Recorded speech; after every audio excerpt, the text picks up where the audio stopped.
Parachat de Bo. Cette paracha-là contient les 3 dernières plaies qui ont été données à l'Égypte.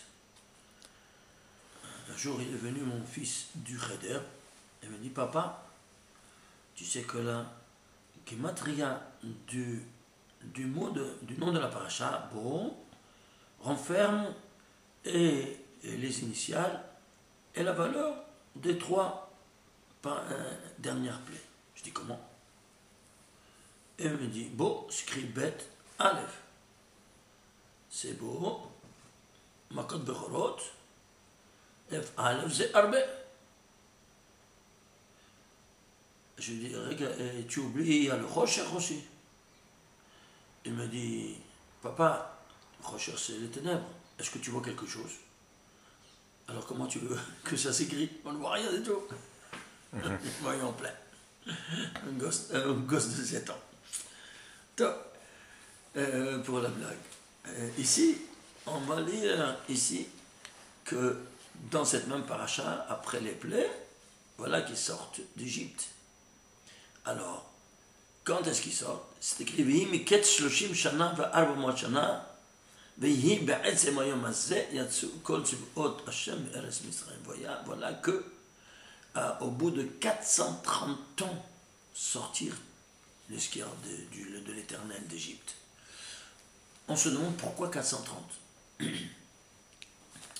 Alors, voyons un peu que cela veut dire cette valeur, parce que c'est une signification très particulière. 430, c'est 10 fois 43, évidemment. Alors, si nous voyons ce qui est au niveau micro-individuel, il y a au niveau macro-national.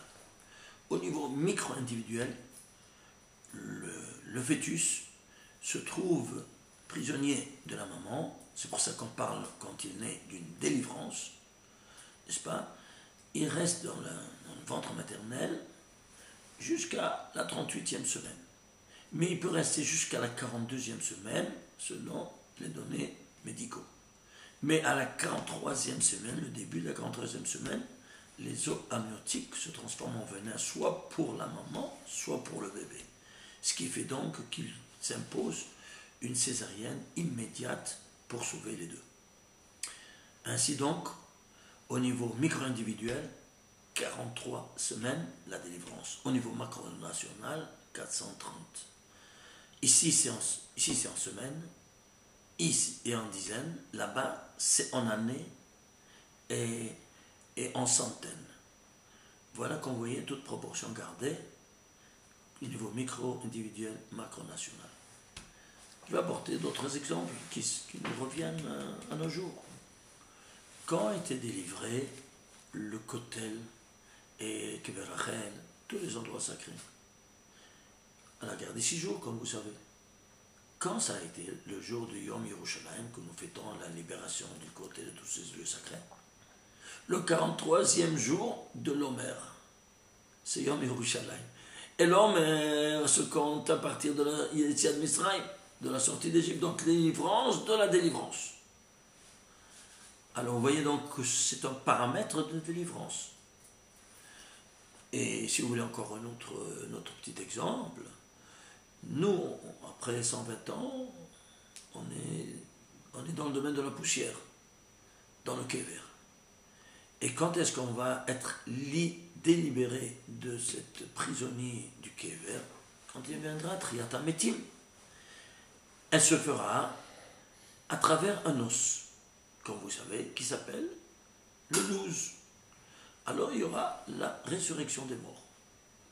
Et donc c'est grâce au Louz. Oui. Combien ça vaut Louz? Lamed, Vav, Zain, c'est 43.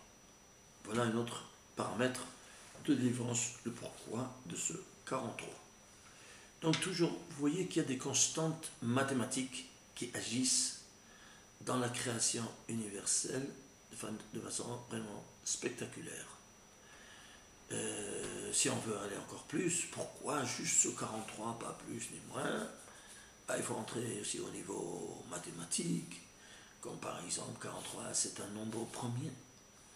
Quel nombre premier? Eh bien, c'est le 15e nombre premier. Et c'est quoi 15?